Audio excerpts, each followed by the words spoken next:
just everything to do with the gameplay just felt years out of date.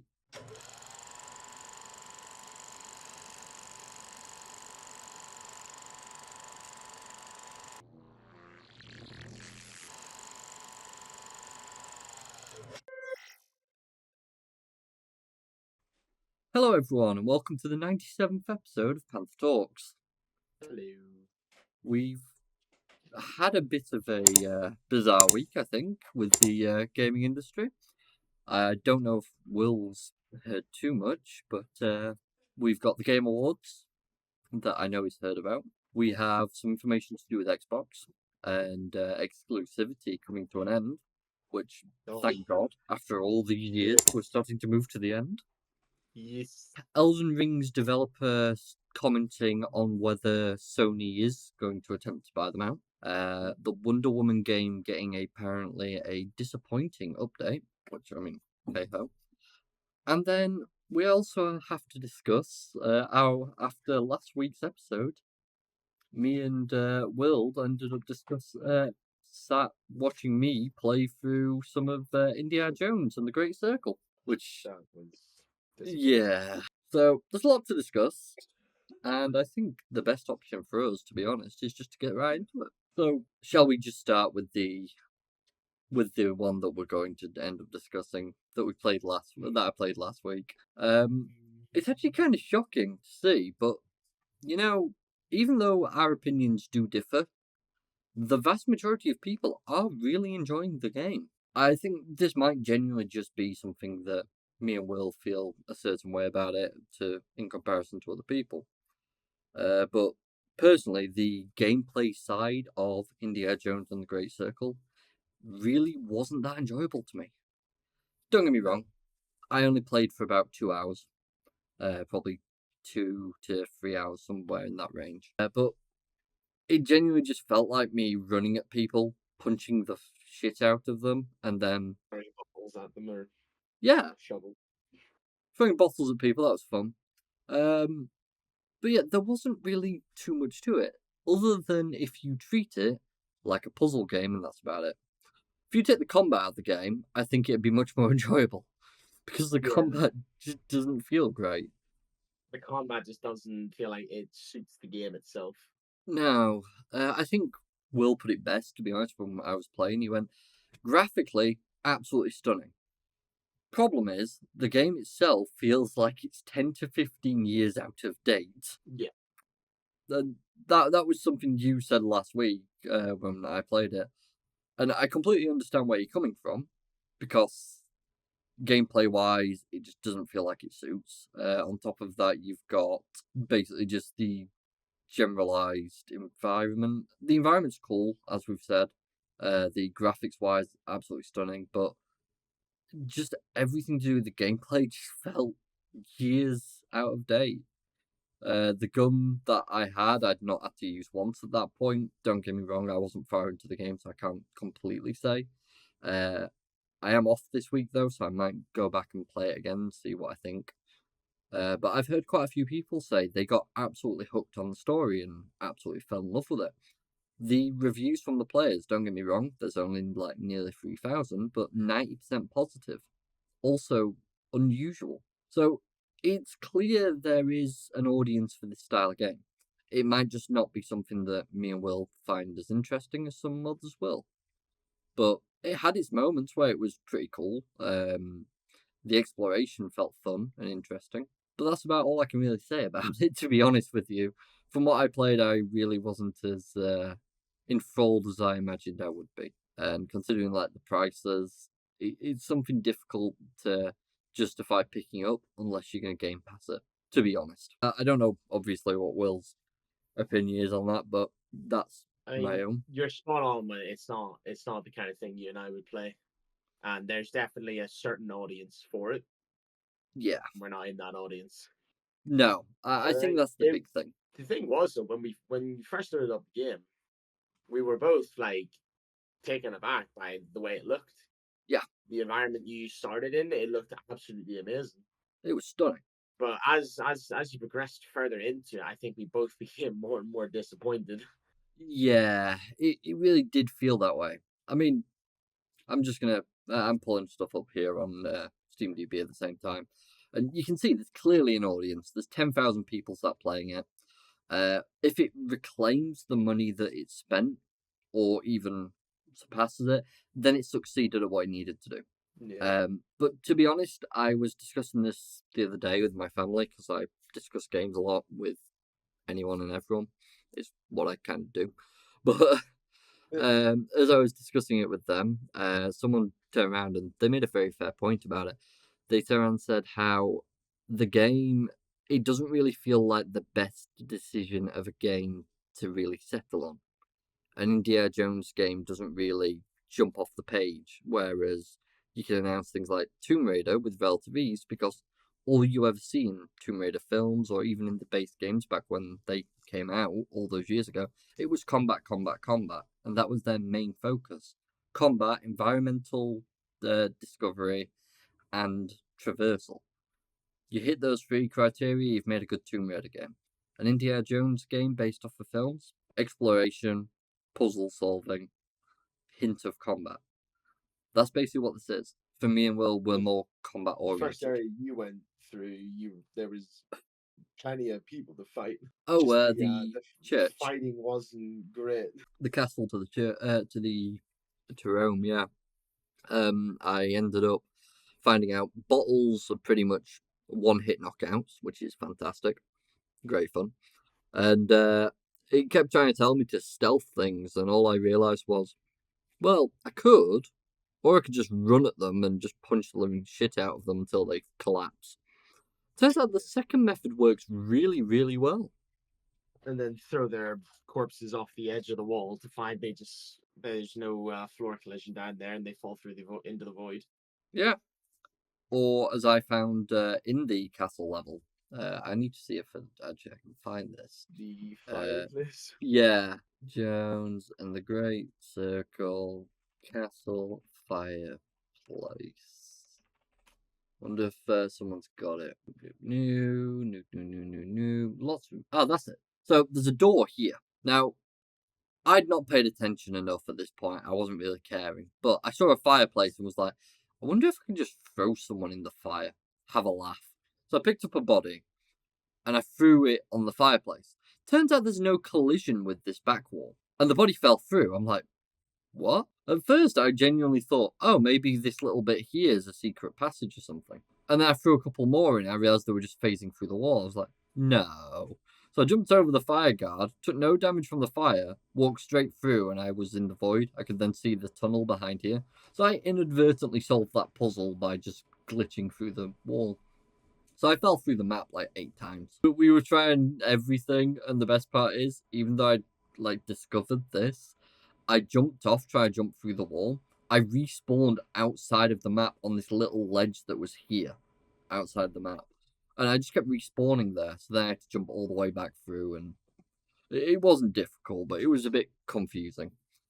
But I suppose that's what happens when you texture it and you've not realised, oh shit, I need to add the collision element and shit like that. But yeah, that was a accidental discovery I made. I'm not too sure if anyone else did, but it was funny. I've got to admit. Oh, there we go. Nope. Hello? Okay. There we go. I love Discord, man. Oh yeah, You it's just been went glitchy lately. insane robot. I looked at my voice connection, there was nothing changing. And then every now and then it would just spike to 65% packet loss and back down to 0. And you were just Yeah. a complete robot. You disconned reconned, all of a sudden it fixed. Yeah. I Bizarre. don't know what the fuck's going on with Discord, man. Sorry about that, everyone. Discord just suddenly decided to go and die on us. Good bit of fun. So the next big thing that we are wanting to discuss today, after Indiana Jones, was the Game Awards. Because let's be honest, we all have opinions on what should win a Game Award trophy. Me and Will have discussed plenty of times over this last year that we don't believe that remakes should be added to the Game Awards, because I believe we actually said that there should just be their own category. yes, that was it. They should have a category for it instead of being put up against all the games that have, actually put work in this year. Yeah. So it's a bit annoying to us, but To be honest with you, Silent Hill 2, for example, that didn't win a single one this year, which some people are shocked about, but I can see why from our point of view. But in general, I get why people were a bit shocked by that. But the Game Awards, I'm just going to quickly go through things, and any that we really disagree on, we're going to pull up. But there's only so much we can properly state because we're not big fans of certain communities. We don't really know what's considered great in those in comparison to others. Same with anything, it happens. So, esports team, T1 won. VR game of the year, Batman Arkham Shadow. Now, me and Will were discussing this, and I disagree with it, but not because of who won. I'm completely fine with Batman Arkham Shadow winning in this selection case. Because the selections were Arizona Sunshine Remake, Asgard's Wrath 2, Batman Arkham Shadow, Metal Hellsing VR, and Metro Awakening. Out of those 5, I understand that Batman Arkham Shadow won, but I disagree with the fact that Blade and Sorcery was not on the list. If that was on the list, I believe that would have won. Because that, hands down, in my opinion, is the best VR game that's currently going. The Bone Labs games are great, but I think Blade and Sorcery does a lot of elements really well, and I think that deserves a win. But I'm surprised that it actually didn't make it to this year. I really am. But I suppose these two were made by large companies. That was also made by Vertigo Games. They're 2 contenders. And then you got Oculus Studios and Funcom, Lab 42. So you got kind of some of these bigger game studios, so it kind of makes a bit more sense. After that, you got Innovation and Accessibility, Prince of Persia: Lost Crown. As I said, don't know too much on that one.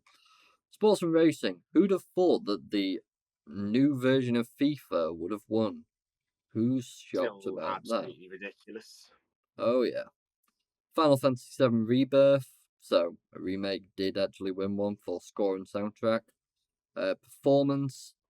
That was the actor who played Senua in Senua's Saga Hellblade 2, which I think is quite deserved. Ballatra won debut indie game, which congratulations to them. I actually don't know what was in the list for that one. Let's have a quick look. Animal Well, Ballatra, Manalords, Pacific Drive, and The Plucky Squire. Personally, if it was up to me, I'd have probably gone Pacific Drive, but that's because I've not played the others. I should probably take a look at Ballatra, but it clearly had a good enough backing to do it, and the audience clearly enjoyed it. Action adventure game, Astrobot. What were the options for action and adventure game? Here it is. Astrobot, Prince of Persia, The Lost Crown, Silent Hill 2, Star Wars Outlaws, and The Legend of Zelda: Echoes of Wisdom. How the hell was Star Wars up there? Yes, yeah. I'm You surprised. get down the stormtrooper and you fall through the floor. I'm very surprised Silent Hill 2 didn't get it, to be fair. Because, I mean, that game was absolutely beloved. I'm actually just going to use Metacritic for this one. So, bloody hell, I always forget how bright Metacritic is. I'm not in like the good way. So Silent Hill 2 scored an 86, and Astrobot, I still can't believe this. It scored a 94. I'm still struggling with that one. Anyways, we'll move on. Community support, Baldur's Gate 3. Yeah, I can get behind that. Fighting game, Tekken 8. Family game, Astrobot. Makes sense, really. Audio design, Senua's Saga Hellblade 2, makes sense. The audio design for the first game was phenomenal. I can't imagine they'd have gone backwards in the sequel. Games for Impact, Neva, Esport Player, Faker, Art Direction, Metaphor Fantasia, Role-Playing Game, Metaphor Fantasia. Doesn't shock me, made by the same guys who make Persona. They're good at those sort of games. Action game, Black Myth Wukong, no shock. Let's just be honest. They did really well, Black Myth Wukong, and fair play to them. Anticipated game, GTA 6. Who would have guessed? The game's not even out, and they've already won an award. What the fuck? Multiplayer game, Helldivers 2. I think that's deserved. Yeah, to be honest with you. Esports game, League of Legends, that's expected. Narrative, Metaphor Fantasia, again, it's what they do so well in. I'm not shocked. Studio/game direction. Team Acerbi for Astrobot and Sony Interactive Entertainment. Independent game, Ballatra, makes sense.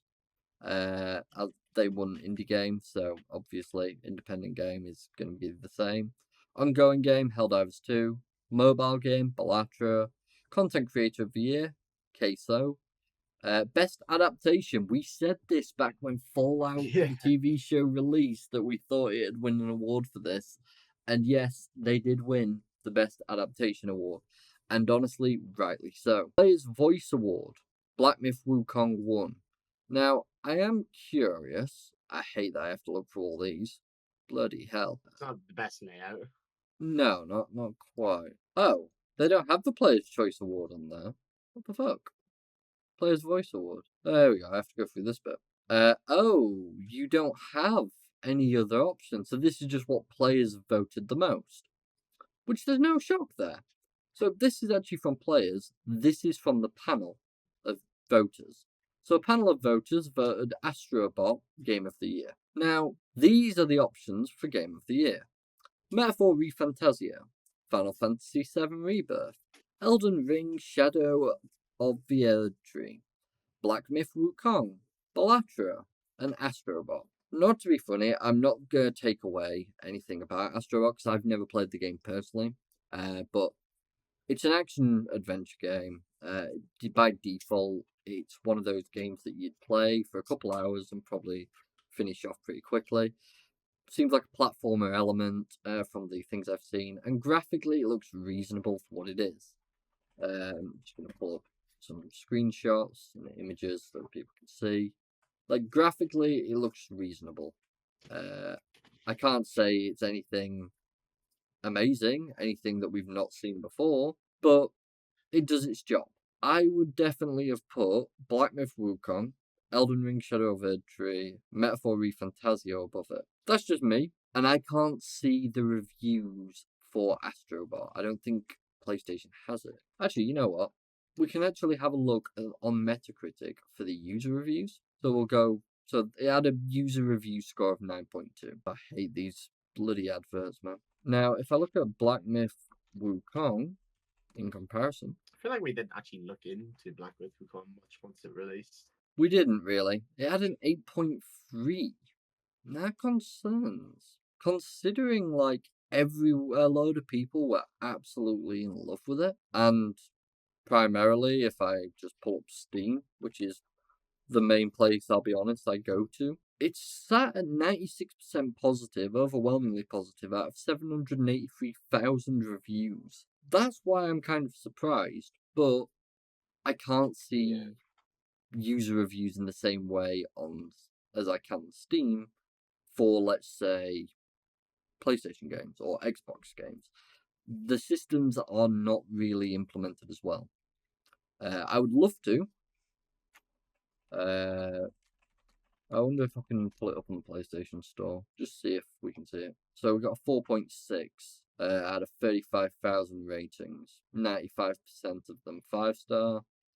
But once again, you don't really get the same. You get positive and negative on Steam, and it kind of averages out. That's 4.87. So what's the average percentage rating? You're probably talking, what, 96%?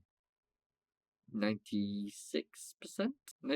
Something like that? That's obviously had less reviews. I'd imagine then it's had less purchases. It's really one of those where it's difficult to say, and I don't want to put that game down just because I think another one kind of had more deserving rights to it. But it is really a case where I was questioning more and more about it. But that's me. Is it also Sony exclusive, Astrobot?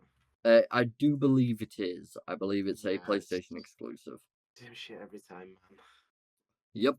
Released on PS5, I do believe. But we'll move away now from the actual awards side of things, because let's be honest, the awards are cool, but we're all here for primarily the announcements that come at the awards show. Because the announcements are much more interesting than seeing what won an award. I'm personally, the only reason I really watch it or watch back is actually for the announcements, because you always hear something interesting to releasing. So I thought we'd have a quick look through these, see what games we might be interested in coming through to this next year. So, Ninja Gaiden returns from the maker of Blasphemous. Not something I'd really be interested in, but for some people that'll be a massive thing. A lot of people do enjoy those sort of games. One Move Away. So, I think you remember like the unpacking games that got massive on Steam and things. Yeah. It seems like that sort of thing, except you're constantly like packing things into your car. And it looked pretty fun for those type of games. But there's obviously not much more to it than what it is. What you see on the surface is what you get. Yeah, it's a little too shallow. Yeah, for my liking anyways. It's not my sort of game, but it's definitely something for that sort of community. Slay the Spire 2. So you might not know this, but I actually adore Slay the Spire 1. I sat and played it for countless hours. It's really enjoyable, and basically you choose a character that you go play as for that run. It's a roguelite, and you've got cards, and those cards are your actions for that turn. And then you'll refill your deck once you've used your whole hand and continue in. And each time you're fighting, you can pick up new cards in rest zones, things like that. So to see that they're going to be going on and making something that progresses it even further, I'm very intrigued to see what comes from that.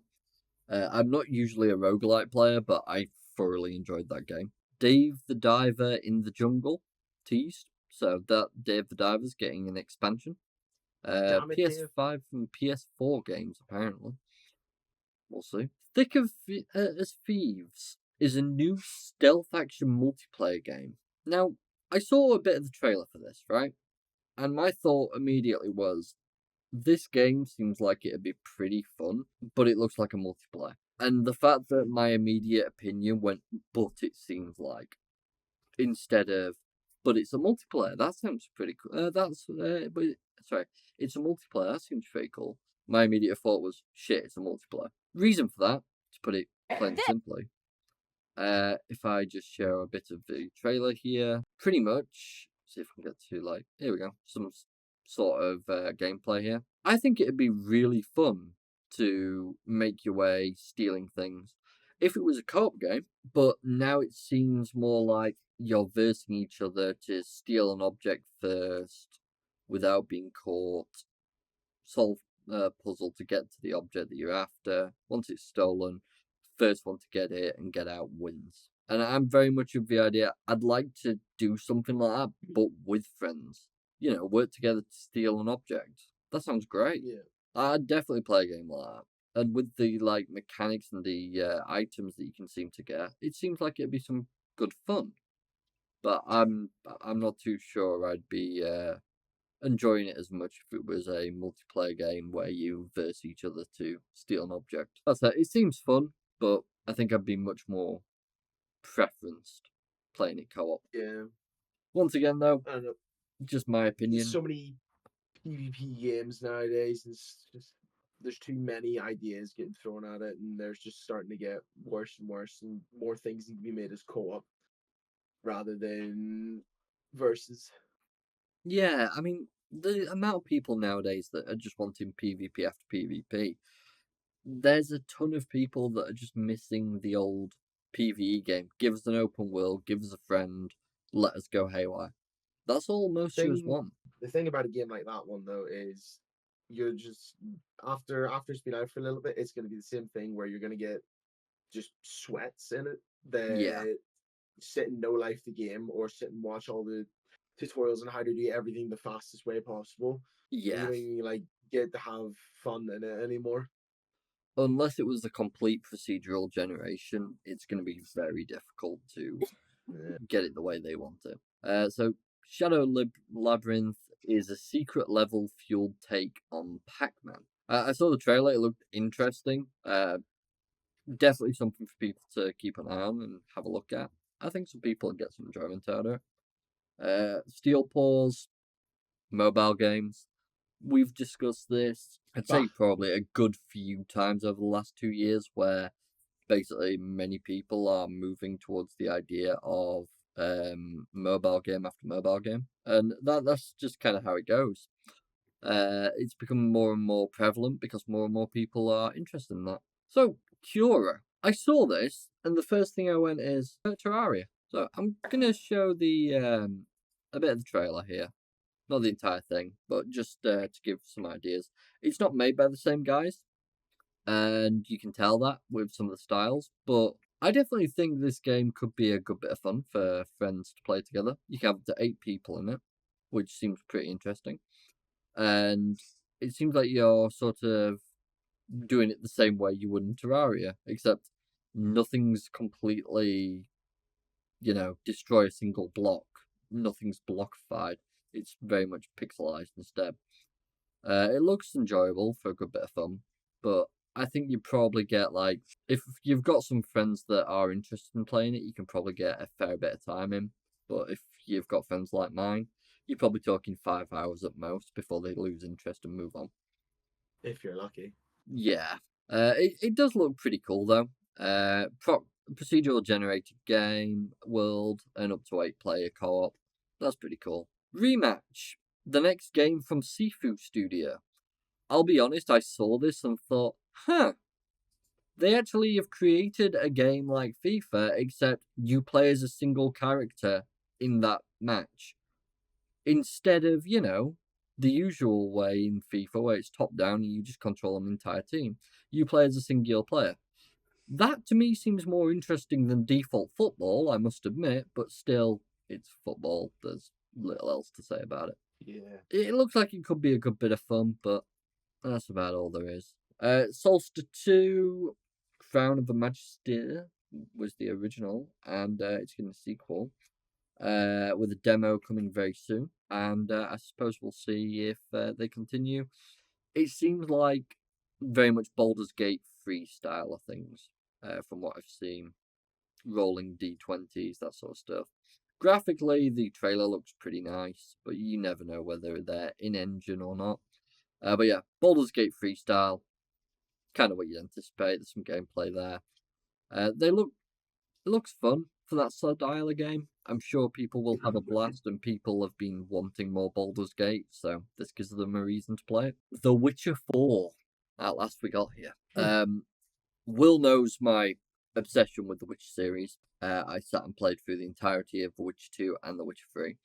The Witcher 2 after The Witcher 3, actually, because I fell in love with The Witcher 3. And we have a cinematic trailer showing, as we had all suspected, Ciri is going to be the main protagonist.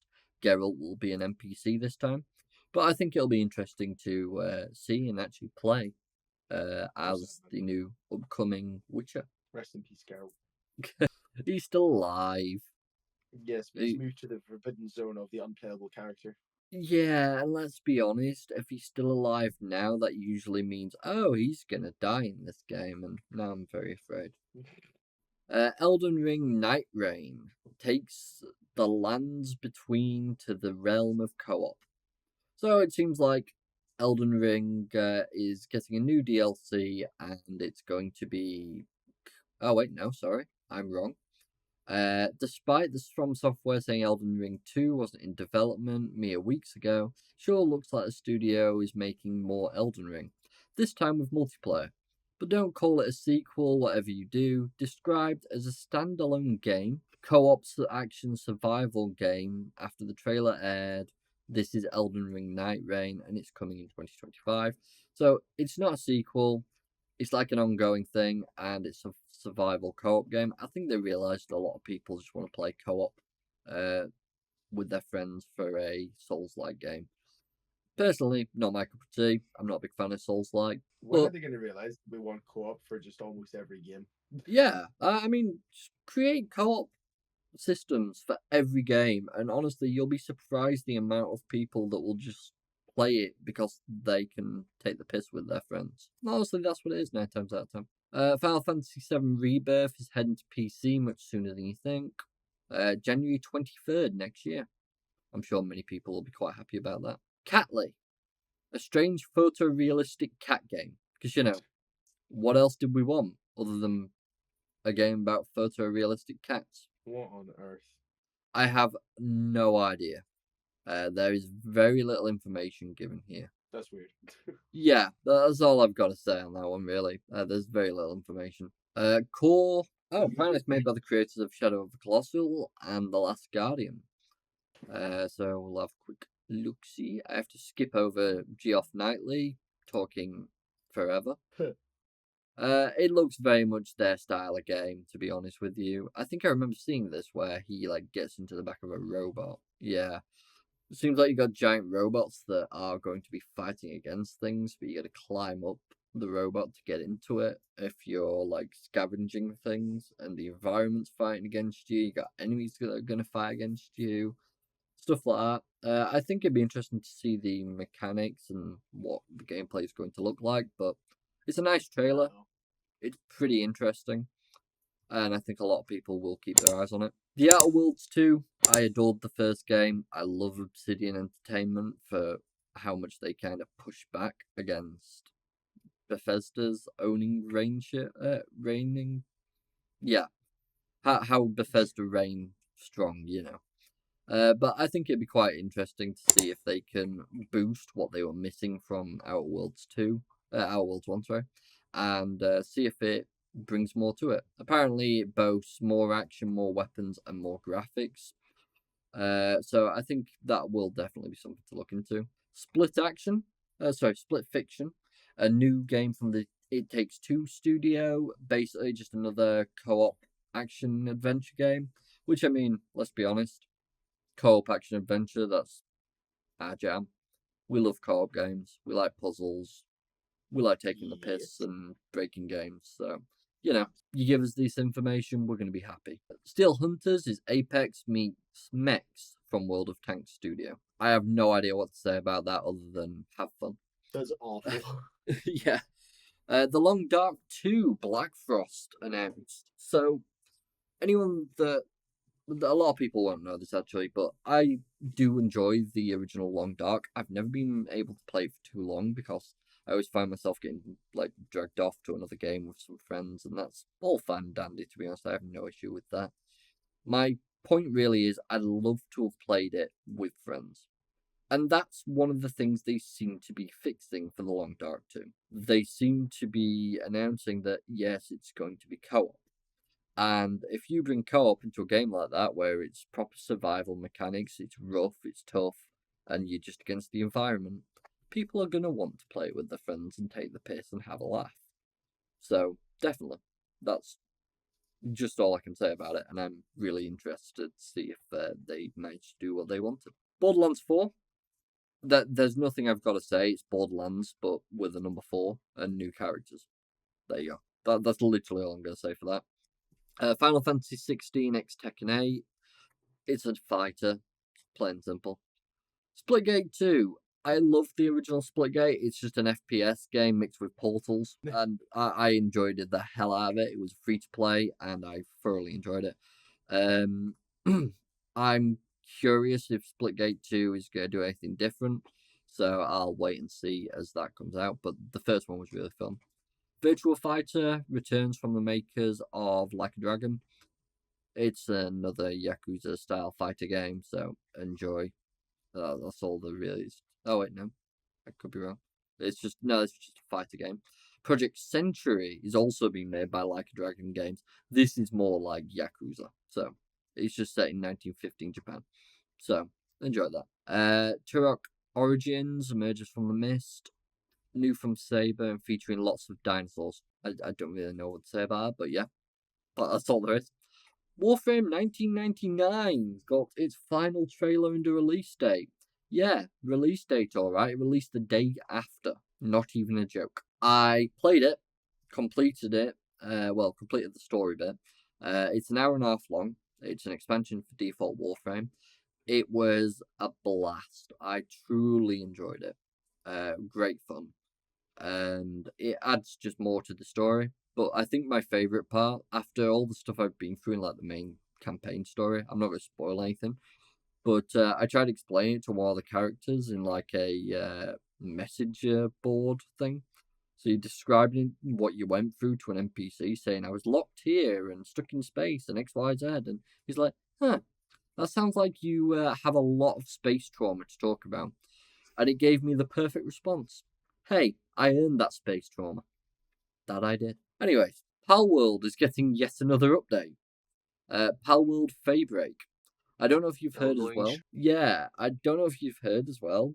Despite obviously the ongoing legal battle, they've actually changed how pals leave the pal spheres. They no longer spawn when you throw the ball down.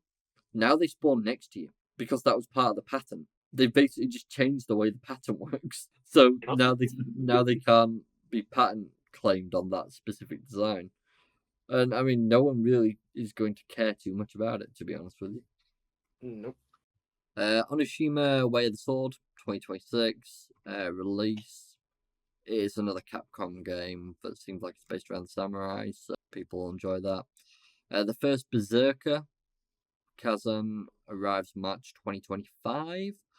Cinematic game awards trailer, you know how it goes. They released so many cinematics.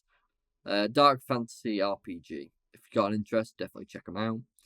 Dying Light the Beast. That's one that I'm very, very excited about because I adore the first Dying Light. The second one was quite a bit of fun, but nowhere near as good as the first, in my opinion. Not even close.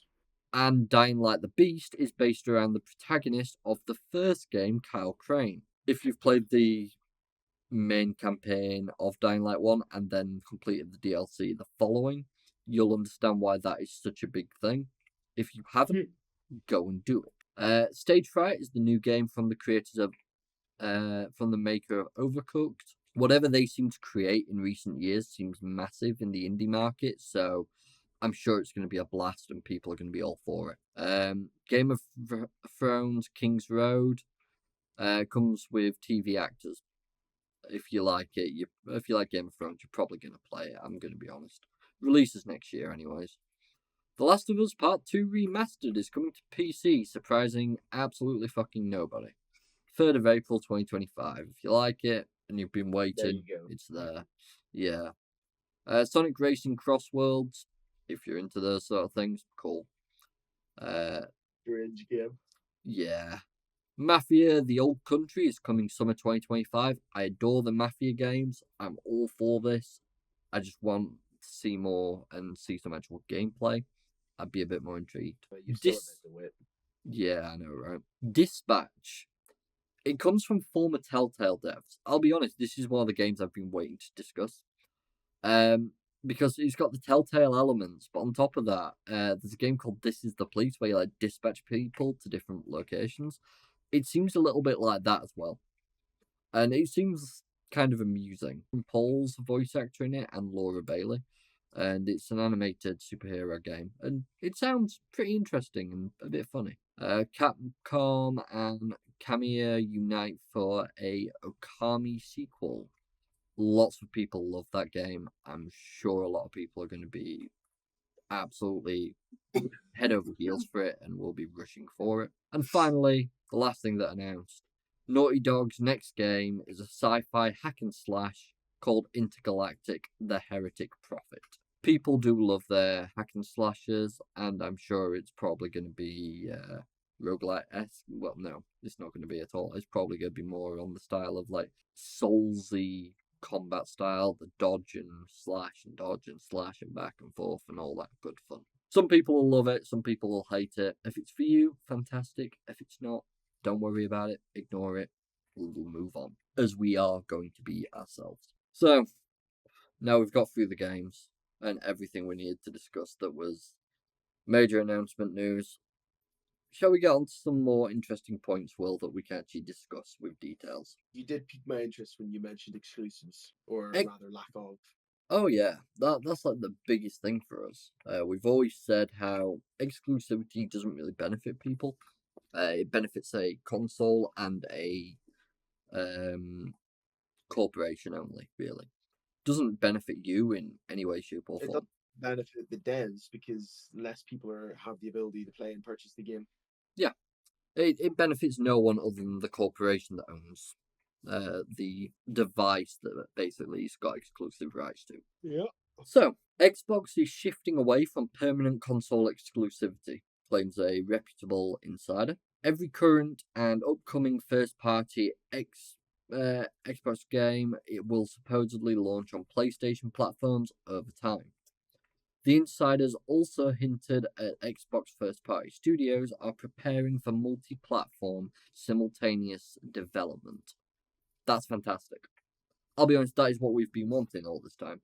I'm not too fussed about timed release. I understand it can take time to get a game developed for multiple consoles at once, and if you're the company that's backing it and paying for it to be released, of course you are going to want to basically for it to be a situation where you get it first, or you're going to be prioritized in development. So of course you want to put the others on the back burner if it's not going to be as quick.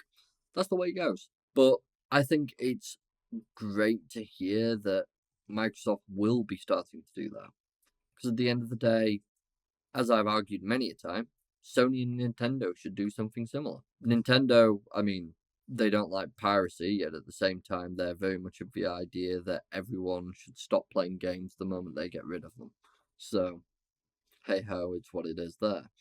PlayStation just don't seem to like other platforms at all because it's not making them as much money and throw the toys out the pram, as we know. Earlier this year, Xbox's top brass announced that 4 of the platform holders' first-party games, namely Pentiment, Sea of Thieves, Grounded, and Hi-Fi Rush, will head to PlayStation and Nintendo consoles. This major strategic shift came as a huge shock to the Xbox fans and was reportedly driven by internal pressure from Microsoft to recoup the $68.7 billion investment to acquire Activision Blizzard. Right. The part that I find funny is that it's the Xbox fans that it was a huge shock to. Once again, I feel the need to bring this up. Xbox fans, PlayStation fans, Sony fans, can you all, stop being so exclusive hungry? Literally. I think the reason PC does not care about exclusivity is because, one, we obviously know that the games are going to come. We care about them in regards to removing them so that anyone can play it and doesn't have to fork out £500 for a brand new console. Yeah. It's stupidity. It really is. Mm-hmm. A recent Game Awards 2024 show revealed that Obsidian's upcoming The Outer Worlds 2 will launch on PlayStation 5 day 1 next year. Good. Why would they? It seems to be strategy they're telegraphing these days, but oddly enough, one that they don't want to explicitly come out and say. It's because they don't want to just mandate it on teams that aren't set up for multi-platform simultaneously development, but the era of Xbox having permanent console exclusives is over. Good. I mean, so far, what Xbox is pretty much showing is they can be the cheaper alternative for consoles, which brings people in.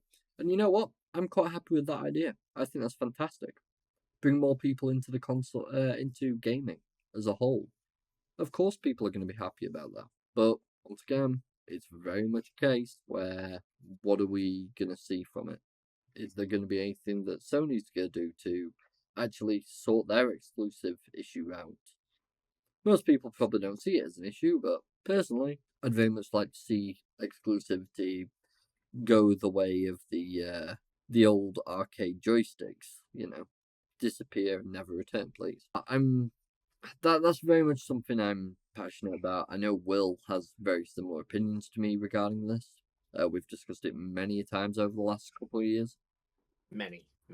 But it's quite literally just due to everything that could be earned from removing exclusivity in comparison to how much restriction is put on everyone due to it being there. But hey, I'm just hoping one day the fans that support exclusivity wake up and realise locking people off just creates more hostility. I mean, you can almost say we have our own exclusivity. Oh, of Because course. whilst they get the bigger titles of certain devs and stuff that are locked to one platform, and maybe it gets released a year or two later for everyone else. Oh yeah. But they're few and far between, the bigger games that are exclusives. But we have indie games and indie devs, which, as we've discussed plenty over the last year or two, have absolutely just overtaken the market, especially this year with the amount of crazy good releases we've seen from smaller teams, Yeah, just absolutely diminishing the bigger companies and their massive releases. Ubisoft, for an example. Ubisoft. I don't think they're going to be lasting longer than 5 years. Yeah, Well, but actually, they've like got offers. the constant releases we see. Now, sure, a lot of them aren't great. They're people's first games, or they're just making random stuff. It's whatever. But like, there's so many that are actually really good as well.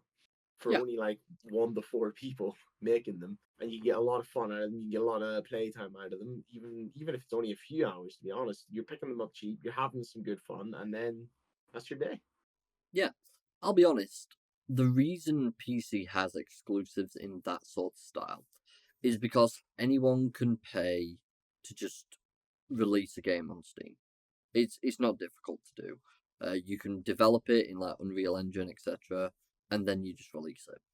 Whereas to release a game on console, you need a development kit for that specific console, which you need permission from from Sony or Microsoft to get a hold of, or Nintendo. And then once you've got that, you can start developing the game. Then you need to get their permission to publish it on their console. There's a lot more hoops to jump through. Instead, on Steam, it's just very much a case of you ask them whether this fits criteria. They'll say yes, they'll say no. You adjust, send it back. Yes, perfect. Off you go. And that's it. That is pretty much Steam. It's a lot simpler, and for a lot of games, especially indie, this is how they get a lot of funding to be able to move to consoles, or even this is how they get noticed by these big publishers to release it on console. And that is honestly why it happens. For us, it's less we've got exclusives to indies and more the aspect of some of these indies have not been discovered or are not able to currently justify the purchase of a dev kit and jump through all them hoops just for a couple thousand more players when they could just keep working on the game and get it to the best standard they possibly can before even considering it, which is what typically happens. So, Elden Ring Night Rain. Dev comments on Sony acquisition reports. Now, there was quite a few reports about this. So, apparently, what's been discussed, just to summarize this point, because I see that we're starting to push the mark as we do. Elden Ring, we've already discussed it briefly. It's 2025 release, free player co-op with tough bosses, usual Souls-like styles. Then the potential, yeah, free player co-op is unusual. You see either 2 or 4. Yeah. Very peculiar. The potential Sony buyout from FromSoftware's parent company is still uncertain, and the game's director, Junya Ishizaki, does not know where the discussion is at. FromSoftware is continuing to work on Night Rain, with anything involving the acquisition being left up to the parent company, Kadokawa. So basically, all that's been said in this entire article, which to say the length of it, I must admit they really didn't say much. To sum it up at a very basic level, is they're working on the game. They're trying to get the game in the best state possible. Anything to do with acquisition is up to the people above them. They have no say in it. They don't care about it. That's just what it is. It's the same with most companies, to be fair. It's the way it goes. I do feel weird that we have an actual Game Rant account now. I do not like this. So, Wonder Woman gets a disappointing update, and this will be the last article for the day. Surprising how quickly it comes and goes, this. The highly anticipated Wonder Woman game is reported not likely to meet the release schedule and internally targeted by devs. Since being announced in 2021, there have been little to no updates on the status of Monolith's Wonder Woman game. So, Well, they've been too busy in Stalker, you know. But oh dear. Highly anticipated. Well, did you know there was a Wonder Woman game? no, this is my first hearing of it. Yeah, I thought so. I'm just curious. So the Wonder Woman announcement. Oh right, this is Warner Bros. This explains a little bit. Just think about like the last couple of years of Wonder Woman. Sorry, not Wonder Woman. Warner Bros. And how much they've messed up. Suicide Squad Kill the Justice League being my favourite example. It was on sale during the autumn sale for £3 something, and then if you wanted the premium edition for £5 something. Wow. It was on 95% discount. They're really trying to get scrape the bottom of the barrel there, like, aren't they? Oh, 100%. It's insane. So that's all they've shown. They got 455,000 views, 13k likes, and we know nothing about it. So, of course, the game is not going to hit the criteria. We've heard nothing. As one of the superheroes in DC's highly celebrated trinity, which also includes Superman and Batman, Wonder Woman has emerged as an iconic pop culture figure over the decades. I'd say that's because of all the films and things that have released over recent years as well, but obviously the original comic books and things like that will also do a massive part to that. Yes, so people are, obviously, there is intrigue in it, as some of the comments read in under that video. They were interested by like what sort of combat style it would have, things like that. After playing Indiana Jones and playing with the whip, I'm very concerned that there might be some similarity there. I'm really hoping not. Go more Red Dead Redemption 2 style. I think that'd be pretty cool. But no, I do think it could be interesting, but I think it'd be more like Deadpool or original Wolverine game. Which actually, speaking of, the Wolverine game is another one we've not heard about in a while. I know that's complete opposite end of the cycle, but Marvel's Wolverine, DC's Wonder Woman, those are the two like next biggest things it seems. So I suppose it's going to be the big intrigue of, are we going to see anything or hear anything more? But apparently, I don't keep up with DC anymore and haven't done for a very long time. And if it's anything Marvel that I'm keeping up with, it's always their films and stuff because I enjoy that. But never really been too interested in their games. no, I get that. I'll be honest, you know me. The Batman Arkham series is the only games I really pay attention to. And that's pretty much the only thing I really pay attention to with DC in general, to be honest with you. Apparently, though, a dev working on the Wonder Woman project said the team was aiming to roll out the game in like 2026. Jesus. He continued that the source opined the targeted year was unrealistic, suggesting Monolith's game could very well be pushed back even further. It's also worth noting that Shire's conversation with the dev reportedly took place a while back, leaving room for any possibility in changes in plans that may have happened since then. Moreover, a few days back, Shire had shared that the Wonder Woman game was announced before its development had truly began, offering the reason for the lack of official updates since then. I hate it when game companies do this. Like, I get it. Warner Brothers, you're struggling, and you have been for a bit. But you announced this game. Let's have a look here. When was the trailer? The trailer released 3 years ago. It released on the 10th of December 2021. So literally 5 days ago, 3 years ago. And that was before you started development of the game. Even though it says in development. Well done. I mean, the 2026 goal sounds more reasonable now if it didn't even start development back when they released it. I mean, still, that's 5 years. So that means we've still got to give them like another 2 years now.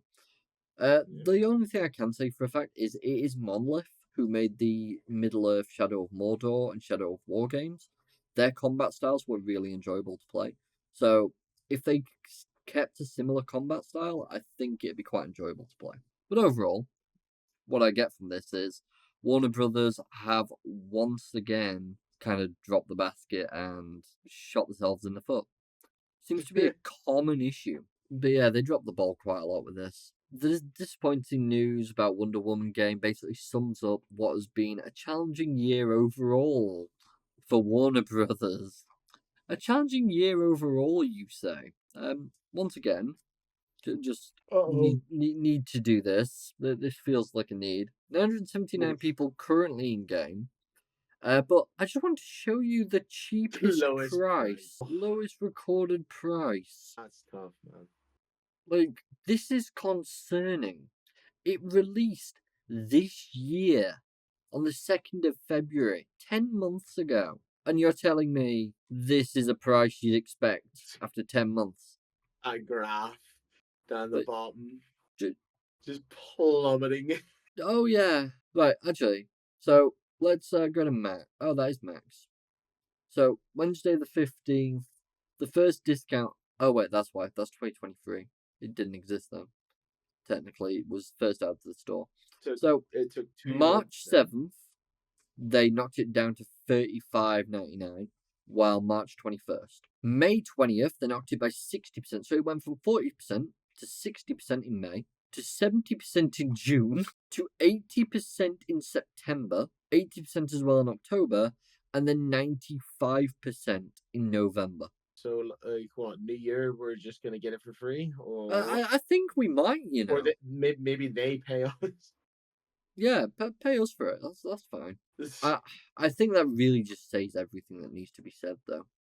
Truly, it does. It's just insanity. The player charts. Let's go max there. So, 13,000 players by default, 10,000 the day after, 3,000 the day after that, 1,873 the day after, 740 after that, and it kept about there. Then went up to 3,042, back down to the thousands, and then we've kind of kept Ooh. it like hundreds. And then now, Barely then it dropped up in 25th of November when that discount happened again, to Yeah. 2,000, 2,000, and now we're back to like 1,000 peak a day. And that will probably drop. Yeah, it's not good. Yikes. So that's why I don't really have much of a faith in Warner Brothers at the moment. They really have just dropped the ball entirely, and I can't see this going too well. Harry Potter Quidditch, I'm not surprised it didn't fare well. If you wanted to keep going with the Harry Potter thing, we just need another Hogwarts Legacy style game, because that did phenomenally and was actually amazing. When did that actually release now? The 10th of February last year. And you know what? I still stand by it was a fantastic game, and I really do hope they bring more games like it out. Congrats to Avalanche, honestly. But yeah, that's everything I actually have for this episode. It took a little bit, but we got there. So, Will, as usual, I have to ask at the end of the episode, do you have anything you would like to add? No, I've done nothing this week, to be honest. It's been a nice, easy week for you, hasn't it? Yeah, I started modding Cyberpunk again. And of course 2 days later they decide they're gonna update the game, which is just my luck. But thankfully they actually added a rollback option for the update, so that immediately happened. I didn't roll back, but I just modded it after the update, and It's all just the too mods much work worked. to go through and update everything. I mean, you can just press Control A in Vortex, right click, check for updates, and it'll just update them all for you. Yeah, but then my load order is probably gonna break. Some things probably aren't gonna work properly. Knowing It's your just luck. too much work. Yeah, honestly, the update there doesn't seem to be much. They No, there like wasn't. some of the updates. There's literally just mods that have been put into the game. Yeah. Such as having Johnny randomly spawn in your car, which is literally a mod that you Yeah, I is saw. under the deception score. I saw that. And then want some customized stuff. There's more character customization options. There's Yep. you can customize your car now with colors. So that's just another mod though. There's a mod that you add a garage in basically that you take your car to and you can customize it. Yeah, I saw that too. I have been keeping an eye. Yeah, there didn't seem to be much like worth noting, and it just didn't seem worth trying to fuck around with my mods just to change that. No, 100% not. The other things I might mention, to be fair, there's possibility throughout this next week I might do like a couple of streams. Whether Will's there or not, it could just be me just sat playing some games and just chilling out, discussing things. So if anyone does pop in, just like have any questions, they can do that, and I can answer some bullshit while I wander and do random shit as I do. See what happens. Yeah, definitely. Other than that, do believe there was something else I intended to mention. Oh yes, we are quite literally now 2 weeks away from the end of the year episode. Yeah, I'm getting there. So in 2 weeks' time, well, next week, Will, I'm going to be asking you to come up with 5 games. No. You know the drill, my friend. Oh no. And we're going to be voting our best and worst of the year. There's a possibility our editor might create a newer system or something better or come up with a better idea, but I'll discuss that with them. But yeah, otherwise, that'll be the plan. So that should actually be some good fun to end the year off. And obviously, Yeah. Christmas is just the week after next. So yeah, we're not far off at all. We really are close to another year over, and I still can't get my head that's that. for sure. 2 years almost we've been doing this, friend, my mate, my friend. Words, English. What's the language? And your speaking has gotten worse. It has. I'm impressed. It really has. I don't know what's happened. But, anyways, with all that said and done, and with everything that we need to say brought up, as with every week, we do thank you for watching. If you have enjoyed, feel free to like, follow, subscribe, comment, all that good stuff. And we will catch you all in the next episode. See you all Thanks then. for watching, guys. See you next week.